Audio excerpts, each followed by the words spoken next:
Back with another video. Today, we're going to talk about how to pitch mortgage protection the right way. I hear this oftentimes kind of messed up, and in this video, I'm going to be breaking down exactly what you should be saying, how you should be saying, and how you can close deals effectively. My name is Trey. I'm the owner of Agent Lead Lab. In the past 3.5 years, we've helped 550 agents issue pay $40,000 per month. And on my channel, what I try to go through is concepts, behaviors, and strategies that those agents do and have, and what's making them sell or build their agencies at a high level. As always, please make sure that you like, comment, subscribe, and let's hop right into the video. All right, perfect. So let me kind of tell you, like, why am I even qualified to tell you about this? Okay, so when I was an agent, this was a few years ago, I was selling about 30 to 50K a month. And I'm real. I'm not going to say I was selling 50K every month. I was not selling 50K every month. I was averaging 30 to 50.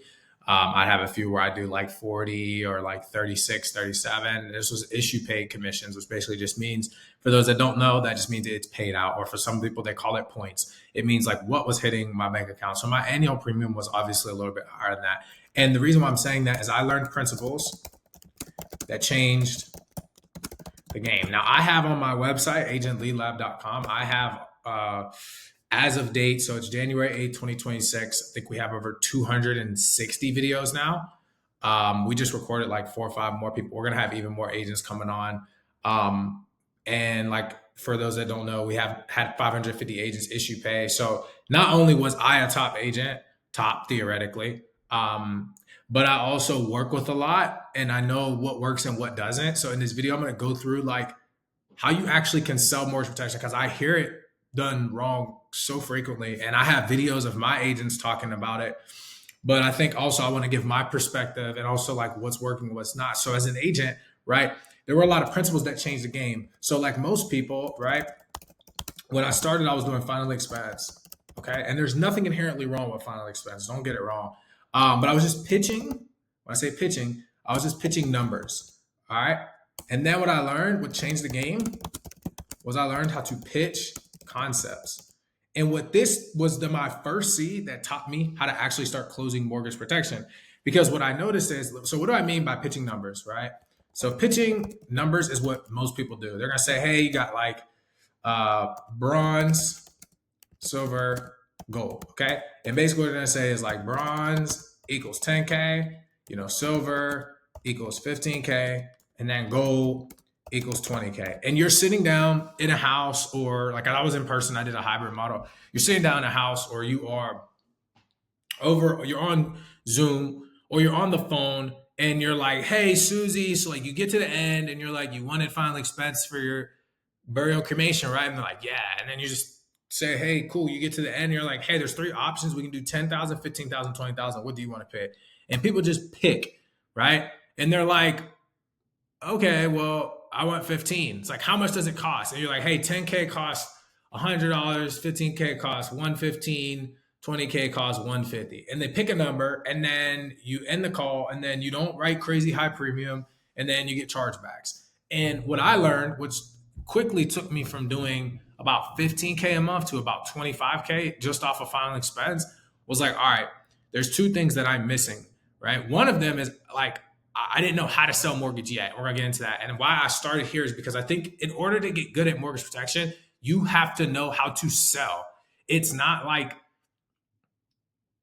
super linear, meaning that it's not like, hey, you want 20,000? Here's 20,000, and that person knows what they're gonna do with the 20K. Most of the times, you have to equate that money to something. So you have to give it value. And I don't just mean basic value like this. So what some people will do is like, well, hey, Trey, I don't just pitch numbers. This is still pitching numbers. So if you say bronze is 10K and this covers your burial or your cremation, and this covers burial, and then this covers, burial plus some like supplemental income, which some people don't even know what that means, but let's just say that's what you tell them. That to me is still pitching numbers. What not pitching numbers is like this. So I'll walk you through it. So let's say, so that's pitching numbers. This is not pitching numbers. So throughout the call, you have gone into the call and said, hey, why are you looking for, final expense? What happens if you pass away, Susie? Well, John, he works and I don't work, I'm disabled. And if he works, we lose his income. Okay, well, how much income do you lose, Susie? Oh, well, we lose about, he makes 3 grand a month, and he obviously should be sitting there. Hey, I make 3 grand a month. She's making $800 on Social Security, so we're making $3,800 a month, right? And then it's like, okay, cool. So you're talking to him like, hey, do you want to be buried or cremated? And you're going through and you're asking like questions. And before you even move on to burial and cremation, and I'm going to go through like a script here in a second, but what happens is you ask questions that paint a picture of what happens when John passes. And Susie says, well, at the end, her final answer should be like, I mean, I don't know. I'm kind of screwed. It's like perfect. That's why I'm here, to make sure that we put something in place so that doesn't happen. Does that make sense? And they say yes. You say, okay, perfect. Right? My job's really easy. I'm going to go through and explain exactly how this works. Right? But you can't do that when you're just like, hey, do you want me buried or cremated? Who's your beneficiary? Okay, cool. How much coverage do you want? And then you get mad because you don't close deals and you're not writing big business, or you're writing business, but it's not sticking, or you're writing business, it's sticking, but it's super small because you're not pitching concepts, you're pitching numbers. Right? You have to pitch concepts. You have to pitch concepts. You have to pitch concepts. That's like the game changer for you to really make a difference. All right. So when you think about bronze, silver, and gold, right, you don't think about this. So the way you should look at it is, let's say you said, hey, so I'm going to walk you through 3 packages, Susie. Okay. We're going to talk about some of the things that were necessary because you already told me that you want to make sure that you're, buried. Okay. So let's just go through this. So let's start with the bronze package. All right. So the bronze package, all it's actually doing is it's going to make sure that in the event John passes, so this is how I'm even saying this. Hey, in the event that John passes, this is actually going to make sure it won't be able to get you buried, because $10,000 is not going to be able to get you buried. But what it will be able to do is it's going to be able to provide you with the funds to be able to get cremated, and then about 1 month of supplemental income for John. So because let's say we tell him, $7,000, and that, because we're trying to paint a very small picture, like very, very small picture. And I wouldn't even pitch 10K, but let's just say these are the numbers. This is how you would say it. Hey, it's going to give you, cover the cremation, give you 1 month when John passes to provide what's called supplemental income, right? So his income won't change for you. You'll still have $3,000 that you can actually leverage and be able to use, right? And then what you do from that is you're going to say, okay, perfect. So now that you have a plan in place specifically for John, it's like, okay, well, John is taken care of. Or I'm sorry, you're taken care of because now John doesn't have his income.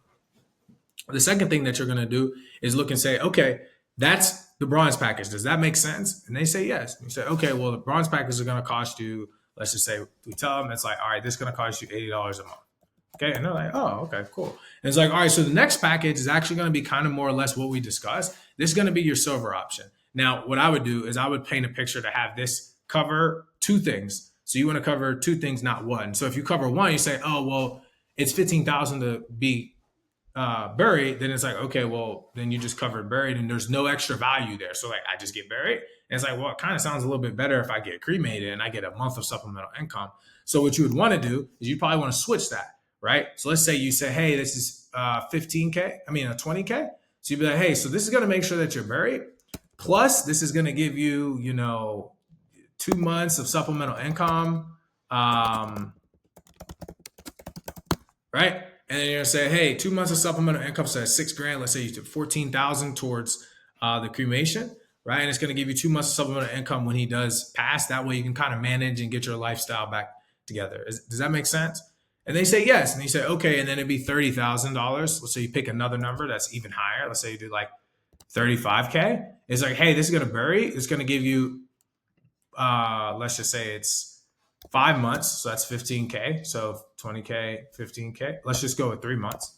3 months of supplemental income, right? So that's $9,000 plus the 14. So 9,000 times what's 23,000. And then let's say that their mortgage payment itself is, or their rent, let's say they're renting is like $1,000 or $1,500 a month. So 1,500 times 3 is going to be 4,500. So 4,500 plus 23. That's going to take you right to about 30K. So theoretically, you probably could do like 3 months of supplemental income, buried, and you could probably do 5 months because 5 times 1.5 is not the best math. So let's do this. 5 times 1.5, 7,500. So then 7,500 plus that. Yeah. So you're going to be right around 35K. And obviously, if you're sharing with a client, you would be writing this down, right? So I'm just kind of freestyling this for you guys. But just so you understand that, it's like, okay, now you're going to say what we call equity protection, or you could just say house payments, because in this instance, it's not going to be equity protection. But now, as you can see, even the difference between this and the way that I describe it, and I just made these numbers up. When we go through the example here in a second, you'll see what I'm referring to. But explaining the actual concept behind what the money is going to do, then you say, okay, perfect. Well, that's what it looks like. Which of these makes the most sense for you? So now the $80 a month, or let's just say this is $140 a month. I'm just making these numbers up. And then let's say this one is, $300 a month. You say, okay, well, these are really the three options that we have. Which one makes the most sense for you? And let's say, well, I really want to do the gold package, but I don't have $300 a month. Totally understand. I don't think that makes a lot of sense for you as well. All right, so let's just scratch that one out. Now, out of these two, which one's actually going to fit your budget? Because at the end of the day, we need to leave here with something, correct? And they're like, yeah. It's like, okay, perfect. So they pick, probably, if they have a budget, 140. If they don't, then maybe you create a custom plan, but they're already sold. Do you see what I'm saying? They are already sold. So now you're closing them. This is how I went from doing 15, like this is like 12.5 to 15 a month, to about 20 to 25,000 a month, just off of this. I didn't change the lead type. I didn't change how much I was spending on leads, anything. It was just learning how to pitch concepts. Because then when I started getting people buying bigger packages that they did actually have money for, after I obviously went through because I'd be like, man, I went through their budget. They have like $700 to $1,000 left, but they're always picking the $80 a month plan. It's like, dude, because you're just pitching nothing. Oh, get buried. Okay, what does that do? It doesn't actually tell them what it does. You have to explain that life insurance is a tax free, like cash that they're gonna get, or cash, but a check they're gonna get. I apologize. How do you use that check? You give them a game plan. You are supposed to be their licensed agent. You really, to me, the way I look at it, when you sell, you should be like a licensed advisor, like a strategic advisor for life insurance. And even if you frame your mind like that, you'll close more deals, because then you don't go into sales thinking like, oh my goodness, I have to, sell this person the term, or I have to sell this person a whole life, or an IUL. Rather, you say, my job is to solve a problem that this person has, and it's to ask questions to figure out what that problem is.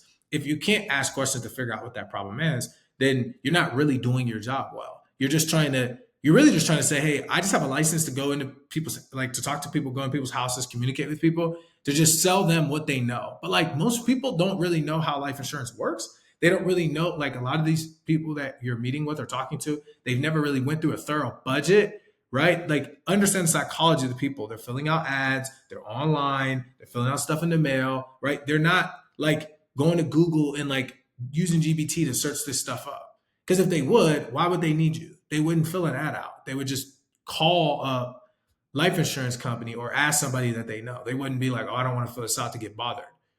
That just doesn't make sense, right? I'm just being honest. Like, it makes zero sense. So it's like, unless you're selling something they never heard of, right? And that's a unique offer, which is a whole nother conversation. We're talking about middle-class American homeowners, right? They have a little bit of money. They don't really want to have to think through that. They're just like, can you just tell me what to do? So it's your job to come in and lead the way, paint the picture, have them pick the picture that makes the most sense, and then close them. The only real objection should not be the money. It should just be anything in regards to like their belief. Like, it's going to be more or less of like it's not going to be like a belief thing. Most of the times when you don't close insurance, it's a trust problem. That's it. Because like, it's not they need it. They know they need it. You already paint the picture. You have the emotional. For mortgage protection, it's logical. These are logical sales. They're not. These are emotional and logical, because you have to pair in the logical with how much they have actually left to spend. Like, you can't just go all emotional, because they'll always pick 300. But if they don't have $300, that's a chargeback. Right. So it's like, you have to pair it. Like, hey, John, like, I know you want the 140, but according to your budget, you can't really get the 140. And you also told me that you only have XYZ. So like, we probably need to just start with this. And if something does happen, you have to get cremated. So now you're kind of playing with their so then when they commit, when you explain it to them, they don't cancel the policy, because they know what it actually means. When they see the 140, they think about, okay, well, this is actually for this, this, and this. It's not, oh, I'm just paying 140 for $20,000 of life insurance. And the reason why that's important is because the next agent that comes behind you, they're just going to rewrite another policy, because they don't see any value in it. So it's like, okay, well, if that's the case, then Cool. I need to close them on what matters. Now, let's get into mortgage.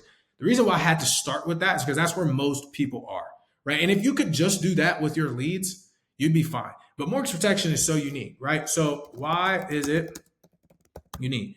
It's unique because you have to learn how to ask questions. The most important thing about mortgage protection is not it is the tonality, but it is how you ask questions. If you don't ask the right questions, you will not close a lot of deals. The biggest objection I hear is, well, Trey, I got these mortgage leads and they're too old. I'm like, brother or sister, look, you saying they're too old means you don't know how to ask the right questions and you lack the ability to know how to actually sell mortgage protection the right way. If you're talking to somebody and they're 59 years old or 62 and they're relatively healthy and you sell them a 15-year term policy, right? Let's just say you do sell them a 15-year term policy and they don't pass. And now they are 77 years old. What do they still have to do? What do they still have? They still have a mortgage, right? So now, when they pass, because they're not going to then be able to get approved for a term plan, guess what you got to do? Repitch them a whole life plan. See, me, I'm going for equity protection regardless, unless they're like sub 40 or like early 30s, right? To me, if you're past 50 something, it makes zero sense for you to do a term. Now some people could argue with me and say, oh, well, blah, blah, blah, blah. You can do it. But here's the question. Are you really putting the person in a better situation? This is what I try to explain. It's like you trying to push your agenda for what you think is best doesn't actually solve the real issue, which is what if you close this person for whatever, if you don't get them life insurance, you're doing them a disservice because they still want it, especially mortgage protection, because they know that they want to protect assets. So I have a whole video breaking this down with the demographics of mortgage protection. The most important thing though is if you do not ask the right questions, you will not be able to close mortgage and you will struggle and you will complain about the leads and you will never be able to close them. And that's why people don't like it, because this lead, you can't get away with doing this with mortgage protection. Why? Because everybody's not healthy. See, with final expense, you can do that. You can just pitch numbers. And that's why so many people are like, they don't do mortgage. It's not because it's not a good lead. It's not because the leads are expensive. It's because people don't want to put in the work to ask the questions or learn how to ask the questions to actually be able to close those deals. And it's so much easier to sell it IUL and just be like, yeah, you put this much in and you just a little illustration and boom. Or, hey, you sell a final expense plan and it's just boom. But it's like, if you really want to get into like quality conversations and write big business that sticks and not have people coming behind you and or not just have people who want to talk about the future and, oh yeah, I'll get this set up, or I heard IUL, I could like do all this and pull my money out. Like that's what people's mindset is. It's not bad, but it's like you just want people that just want insurance, right? So if you don't ask the right questions, which to me is this. So this is how you pitch it, okay? And I'm not gonna spend a lot of time in the intro, but I'll go through. So let's say you're calling a person. Hey John. Yeah, hey John. This is Trey. I'm giving you a quick call. This was in regards to the mortgage protection. Looks like you listed XYZ as your remaining mortgage balance, and the main concern was you just want to protect the equity of the home. Is that correct? It's like, yes. It's like, all right, perfect, John. So we can just hop right into it. I'm an advisor here with the firm, and I just wanted to ask you a quick question. Like, what has you looking into this, John? Like, I guess tell me, why did you fill this out? Well, I wanted to make sure that my wife was taken care of because we got this $300,000 loan on this new house, and we just got the house, and I saw that it said I could pay off my mortgage, so I was interested in looking to it. Okay, perfect. Sounds good, John. Real quick for you, Rev, before we hop in and I take care of this for you. John, what's your wife's name, if you don't mind me asking? Oh, my wife's name is Deborah. It's like, oh, perfect. Cool. So John and Deborah. Okay, perfect. So just so I'm hearing you clearly, John, I'm assuming you filled this out because you were saying that if something happened to you, Deborah wouldn't be able to take care of the home. Is that correct? Yeah. So she's working, but I know, I'm bringing home most of the money, and if I pass, we just got this home, and it's a little bit more than she'd be able to afford. So, like I said, I just really want to make sure I can find a plan or get a quote to see what it looks like. It's like, cool, yeah, no worries, John. Yeah, I mean that's the reason why I'm here, is to make sure that Deborah is taken care of. So, just a quick question in regards to that. So, you have the home, it's $300,000, right? I just want to confirm a few details. What's the actual like monthly payment on that? It's like, oh yeah, right now we're paying about 3 grand a month for the mortgage. It's like, oh, okay, cool. And is that like all the expenses for the house all included? Like if something happened, obviously, John, like she would be responsible for. It's like, yeah, yeah, yeah. It's like, okay, cool, man. Well, let me kind of walk you through how this works real quick, John. So basically, my job as an advisor here is actually to, you know, help you put together a plan to protect your mortgage, right? And the way that we look at things from all angles. So we don't just go in and say, hey, we got to cover. We don't always say we have to cover a $300,000 mortgage. We want to protect the most important thing, like you said when you fill this out, which was the equity in the home, right? Because at the end of the day, you know, in the event that something happens, and we'll talk about this in a second, you know, whether Deborah decides to stay or leave, the most important thing is that we get more out than what you put in. Does that make sense? And they're like, yes. It's like, okay, cool. So, and let's just say that I do talk to this person. I would book a call at that point. So I would just get some basic preliminary information and then I would move into book a call.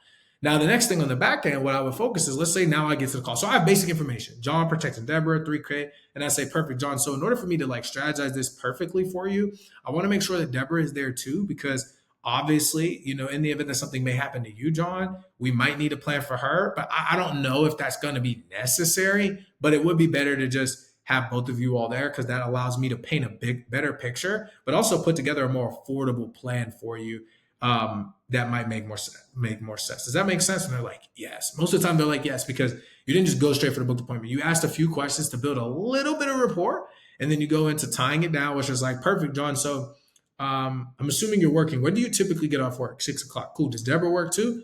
Yeah, she gets off. Okay, cool. What time does she get off? 4. It's like, all right, perfect. So you get off at 6, she gets off at 4, and you guys eat dinner, just ballpark, what, like 7?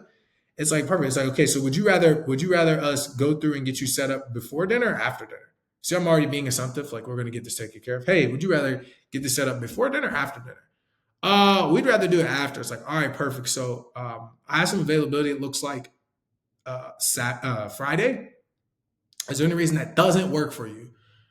Oh, no, no, no. Yeah, man. Is there any way we could do Monday? It's like, okay, well, Monday is a little packed. I guess Friday, would that not work because you guys are doing date night, or what's that look like? Well, you know, blah, blah, blah, blah. And then I find a way to put it in Friday because I want to try to book as soon. I don't want to push it out. Let's say, okay, so perfect. All right, John, so perfect. We're going to meet, you know, tomorrow at, 7:30. Go ahead and let me confirm the email you have on file. It's like, okay, boom, get the email. It's like, all right, perfect. Now, and I'll stay on the phone with you. I'm actually going to send you over a confirmation email and text message. Let me know when you get it. Okay. So I'm filling this out. I'm like, hey, John, cool. Yeah, man. So I used to live in blah, blah, blah. I'm talking. I'm building rapport with him the whole time. Boom. I booked the appointment. I'm like, hey, did you get a notification? He says, perfect. He said, all right, cool. So, John, what time are we for? It's like 7:15. It's like, all right, perfect. And just so you can grab pen and paper, I just want to give you my information just so you can save it in your phone when you get off. And he's like, all right, perfect. It's like, okay, cool, perfect, John. My name is, Arnold Tarpley. I'm a licensed advisor here at blah, blah, blah. Here's my number, license number. And then this is my phone number. It's like, perfect. I'm going to also text that to you. Cool. Did you get that, John? Yeah, perfect. Okay, well, lock me in. I'm going to save you. Right. And then just the worst case scenario, if I'm not able to reach you on that day, would you mind just giving me Deborah's number just so I can make sure that I already have that on file and I can shoot her a text as well? It's like, oh, yeah, cool. It's blah, blah, blah, blah, blah.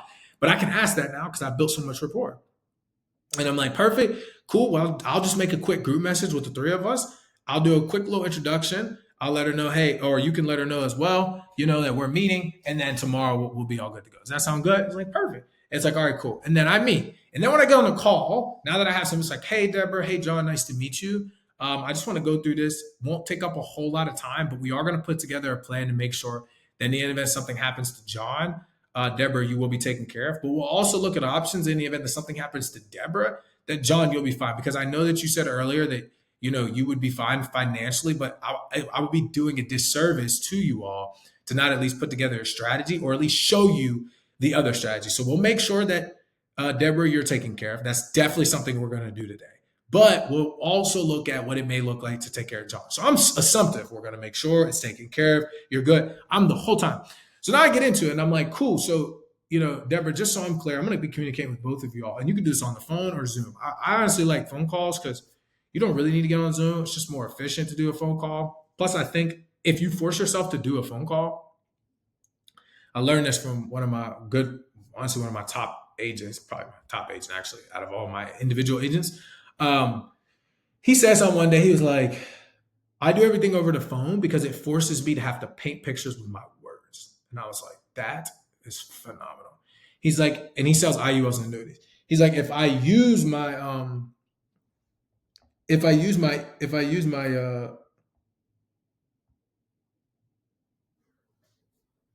my bad. If I decide to use my use Zoom and I show illustrations, then it defeats the overall purpose of me being able to use my words. So I'm like, okay, cool. So what you would say is, all right, John. So look, in the event that something, so I was speaking to, or I'm sorry, Deborah. I was speaking to John. He kind of walked me through. You guys have this $300,000 home. You guys are paying about $3,000 in mortgage. Now, one of the first things we're going to do before we get into it is I want to understand what it looks like if John passes. We're going to paint a very vivid image. And then I'm also just going to go through your budget. And the reason why I'm going to do that is not for me to be like intrusive, but so that way I can actually show you numbers that make sense for where you're at. Because I would be, once again, doing a disservice if I just pitched you numbers with no real meaning and they don't actually equate. Because at the end of the day, mortgage protection is a form of life insurance that's designed to create a cushion and give you a tax-free check that you can use. So I'm going to be your advisor when that day comes, right? So that way, Deborah, when something does happen, or God forbid it happens sooner than we thought, or maybe I didn't say that right. I probably would have phrased that better, but you guys get the point. I'm going to be the one that's going to be here. So I want to know that I have the strategy already together to help you in the event that that does happen, so you don't feel like you have to be on your own. Does that make sense? It's like, cool. And I'm assuming John would want me to do that for you as well, right? And it's like, yeah. It's like, all right, perfect. So let's go through it. So I'm like, hey, Deborah, like now I've already gotten permission. They told me they was okay with it. I told them what we were going to do. I told them why we were doing it. Now I move forward. I'm not going to waste you guys' time, but at that point, all you're really going to do is you're going to sit down and you're going to ask as many questions. So I got this from one of my uplines. It was fire. He was like, I go in a house. This is when we were in house. It's like, I go in a house. I set a timer for 10 minutes, right? And when I sit down, I set a timer for 10 minutes. I am not allowed to move on to the quote or to doing any of the tools or pulling up an application until that timer goes off. He was like, it forced me to sit there and ask questions, to paint pictures. So you start asking questions like, all right, perfect. So Deborah, John passes, we got $3,000 mortgage. What do you do for work, Deborah? I'm a nurse. It's like, cool. And how much are you making per month right now, Deborah? It's like, well, I'm bringing in about $4,500 a month. It's like, oh, that's actually great. And then John, just so I have clarity, like, what are you doing? It's like, well, I'm bringing in about, I'm bringing about let's just call it $6,000 a month. Okay. All right. So perfect. So together, you guys are bringing in well over six figures, right? So like, yeah, it's like, oh, you guys are doing amazing for yourself. That's really good. Shout out to you guys. John, what do you do, by the way? You don't mind me asking. Oh, I'm a truck driver. Perfect. It's like, cool. No worries at all. All right. So you guys are home a lot, huh? It's like, yeah, you start relating. It's like, okay, perfect. So let's start with you, Deborah, so that way I can paint a picture. It's like, all right, so Deborah, let me get an understanding of like, obviously, you guys pay that $3,000, so you guys are left with about 10. Let's walk through the rest of your expenses. So like that $3,000 is all inclusive, or do we not include like water, heat, electricity? What's that? It's like, okay, yeah. So let's say that we do all that. It's like miscellaneous costs, right? It's like, okay, that's about another $500. Okay. It's like, all right, perfect. And then I'm like, do you guys have kids? They're like, yeah. I was like, oh, okay, got you. So how many kids do you have? Oh, we have two kids. We have two kids. All right, and then school. Is it like private, public? What's that look like? It's like, oh, it's a private school. It's like, all right, cool. And then do you guys pay anything to that? It's like, okay, yearly, we pay about 10 grand. It's like, all right, so you can take 10 divided by however many months that you're actually in school, which I think is like 9.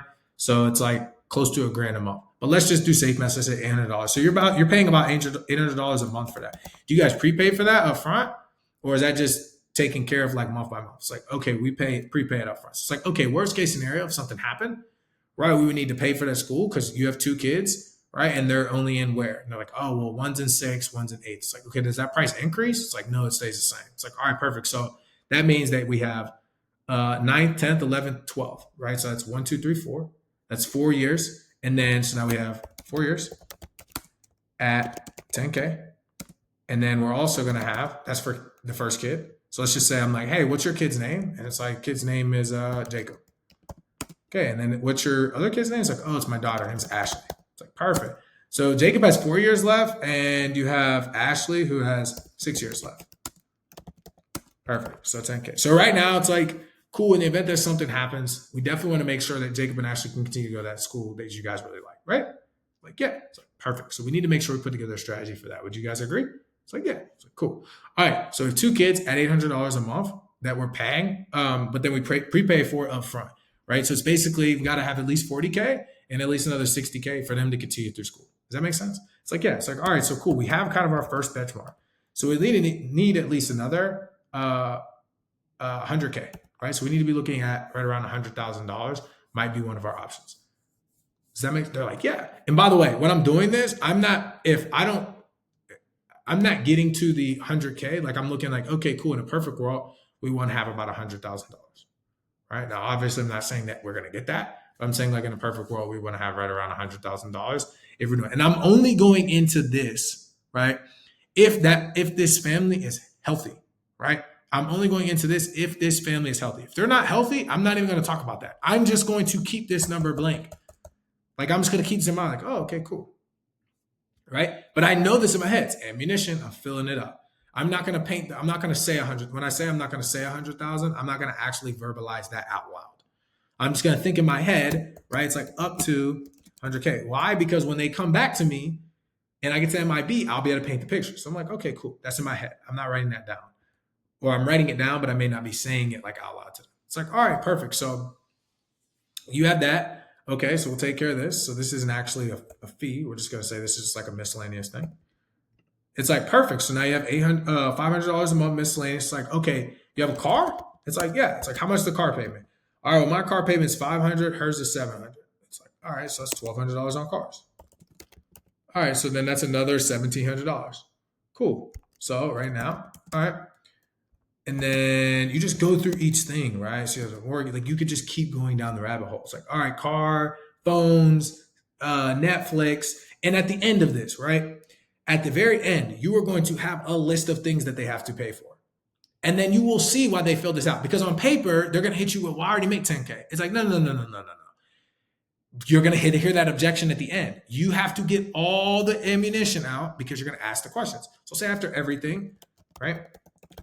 And this is what will take the call a little bit longer, but that's okay. After you do everything, right, their total expense for the month is like 8K. You just add everything up. Like somehow you add it up and it's like 8K. You pay for the cars, you pay for insurance. How much do you typically pay for your kids? Like food, going to school? Do you guys go on trips? Like how often you guys eat out? You add everything up. Let's just say it's 8K. That might be a little high. No, let's say it's 8K. Let's say it's 8K because that would be more realistic. So like $8,000 all in after you pay for everything. And I feel like $1,200 without fees on cars is like kind of low, but let's just say it's that. Then you find out it's like, okay, you guys are spending about $8,000. So I can see right now, John, why you filled this out. Because theoretically, right, I'm assuming you knew that in the event something happens to her, right? Maybe you get rid of the car, right? One of the cars, but she's not going to be able to afford it. And I just, that number might be high, y'all. Like once again, you guys know I freestyle. So like, I'm not, but I'm saying, let's just say it's 5. I'll be safe. That way she couldn't afford it. It's like, cool. In the worst case scenario, John, she can't even afford to live here or keep up with her day-to-day life on her budget. I'm assuming that's why you filled it out. It's like, yeah, it's cool, no worries. Right now, you guys are fine. You have about $2,500 a piece left over, give or take, but you don't necessarily have it to sustain if she passes because the mortgage alone is eating up a quarter of what she's making, let alone all the other things. I feel like 5 is still low, but whatever. I'm just going back and forth. Then they're like, yes. You're like, perfect. So now I see where we're at. Okay. So let's walk through and see kind of like, first thing we have to do before we move forward anymore is we want to make sure that we can even get like pre-qualified for this. Because I'm not going to waste your time kind of going through and explaining. So I'm going to ask you a few medical questions. Like, yeah, you start asking medical questions. You should start filling out the MIB report, get as far as you can to get pre-qualified. Then you move into pitching options. The reason I say that is because if you pitch options too early, you're cooked. Now, here's the thing that I forgot to mention. I apologize up here. One question you have to ask before you go there. So I do apologize. This is one thing I forgot because I haven't, like I don't have my script or like what I would ask. So one of the things that you want to do is that you need to paint the picture of this is actually just the budget. This is the budget piece. I forgot this. So budget would be checked, right? So you'd be budget, you'd be like, okay, cool, budget, cool. Next thing you would need to do is figure out the why. Like, what does it look like? And what else do they have? So you're gonna say, hey, like, do you have life insurance? Do you have anything that acts like life insurance? Do you have any retirement accounts? Like, what do you have saved? In the event that you don't get this put in place, what does it look like? You ask those questions. Then you're gonna say, okay, now the way this works is if you pass, Deborah, if John passes, are you gonna stay here?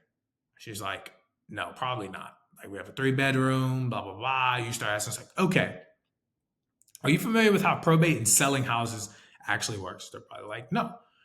Oh, yeah, I heard, blah, blah, blah. I was like, cool. So you already know then, I'm assuming you already know that it's going to be, typically anywhere from 90 to 120 days before you can get a house sold, right? If you do sell it quicker, you're going to short sell, which means all this money you've paid into this house, God forbid, when that day comes, will be for nothing and you'll lose money. They're like, yeah. It's like, cool. So what we do is like, obviously, we're going to look at different options for you. But nonetheless, my job is to get something in place. And one of the things that I do with all my clients that they really, really like is we put together this thing that actually protects the equity. Because at the end of the day, rates show or percentages show, and I don't know what the percentages are now, right? That most people XYZ a term. They do, and that's true. It's like, so if I put you in a term today and you're 52, and in 20 years, you're 72 and the term expires and you now have to reapply for life insurance, guess what your price on that would be? They're like, what? I'm like, cool. If I'm going to get you a 30-year term and you're 82, it's like, guess what the price on insurance will be when you're 82? It's like, what we could do is put together a strategic plan to still get you affordable rates, have it be whole life. It's going to build cash value, right? Which means that over time, as you continue to pay in it, it's going to grow at XYZ, XYZ. And on top of that, it's going to be guaranteed to be there. And when let's say you live past 80, you're now going to have a lump sum of tax-free income that you can give to not only pay off your funeral and final expenses, but to give to your kids or for them to be able to sell the house. Because if in the event that something happens to you, right, and then in 20, 30 years, something happens to you, John, or vice versa, now your kids probably don't want this house. So they can just use a little bit of the money, bury you can give it to them, and then they can pay off the mortgage for a month or two. And then, and only then, they can sell the house and get the equity of the house that's actually in it. Does that make sense? And they're like, yes. Right. And that is how, obviously, there's tons of different word tracks, but the goal when you do that is you don't come in and say, yeah, we're going to like look at quotes and just do that. And then the conversation is over. Yes, you can do that, but you are going to write a lot of terms, have a lot of people disappointed and not close as much business as if you literally just went in and said, you know what? All I'm going to do is ask questions and figure out what really happens. And then I'm going to tell them why in this situation, I would pitch them just based off these numbers. This is how I would do it. So when you get to the pitch, I'd be like, okay, so John, as we discussed earlier, the reason we're getting this set up for Deborah is because in the event that something happens to you, John, she can't afford to live here, right? So like understanding that, what we want to do is get you at least 6 months of what we call supplemental equity protection, right? So we're going to look at a few different options. And what equity protection is it's going to actually provide you the ability to get a tax-free check to pay the expenses, the mortgage, everything else, and continue your lifestyle for you and your kids, right? And also maintain that your wife is taken care of, but can also sell the home for what it's worth. So when we go through these options, don't look at it like, oh, I'm not covering the whole mortgage. What you need to look at is you're going to take the money to then pay the mortgage payments. You're then, because she doesn't want to be here, right? She's going to sell the house anyways. You're going to take that and then sell the house. And in the event that something doesn't happen If we were to get you a term, it will expire, right? So now all we're going to do is we're going to keep this plan. It's going to build cash value. It's guaranteed to be there. You don't ever have to worry about being your filing expenses. You'll never have to get another life insurance policy again. This will be the last time you ever get a life insurance policy. If I get you a term, right, you're going to have to get a life insurance policy in the next 15 or 20 years. And you don't want to do that because then it will be a lot more expensive. Does that make sense? And they're like, yes. Like, let's just do it one time. And I just made that pitch up right there. But yeah, let's just do it one time. And they're like, cool. And it makes sense, y'all. Like, and now when you pitch them a 30K, that's like, yo, we just protect the equity. And it's like, dude, if they're 56 years old and they're getting $30,000 a whole life, you're already looking at like $175, $180 a month policy. Easy. But now it's like, dude, this is 6 months of mortgage payment. Then the second option you're going to pitch is going to be 6 months of mortgage payments and then additional, well, no. Yeah, 6 months of mortgage payments would be 18,000, right? And then you would tell them 6 months of mortgage payments plus the supplemental income to take care of the house or to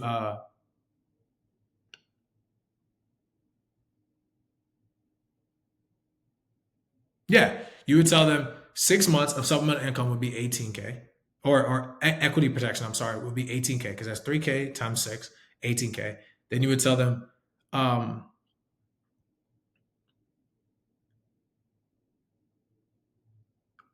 6 months of equity protection plus 6 months of supplemental income, right? Which would be the extra 2K per month that she would be getting to cover all the expenses. You explain that to me, that, and then you would throw another policy out there that's like 50K. So you would literally do, yeah, you'd say, there it is, perfect. You'd say 6 months of supplemental income plus 6 months of equity protection plus covering your kid's payment for the following year. So that way, because your wife still has to find a way to come up with that, bro. That's another 20K. That's like coming out of her 4 times 12, 12 times 4, 36, 48, 48,000. That's 20K. She's still cooked. Right. And then you give her time. She short sells the house. She gets about 200 something $1,000 out of it. And then she can figure it out from there if you guys need to switch schools. And that's how you would pitch it. And you could do that for every lead type. And it's really all about what they want and what they don't want. And most people, I would paint the picture, they don't, when somebody passes, they don't want to live in a big crib. They're going to want to leave. You're just filtering them to where they want to go. And that is how you pitch the concept. And I had to explain the first part because if you don't know how to do this with final expense, you'll never know how to do this with mortgage protection. You'll just get cooked. So as always, please make sure that you like, comment, or subscribe. I hope this video helped. It's how to ask questions. That's how you close more mortgage deals. I will talk to you guys soon. If you guys are looking for leads, go to leadlabcrm.com. It's my company. If you're looking to partner with us and grow your business, go to agentleadlab.com and book a call. And we look forward to talking to you guys soon. Peace.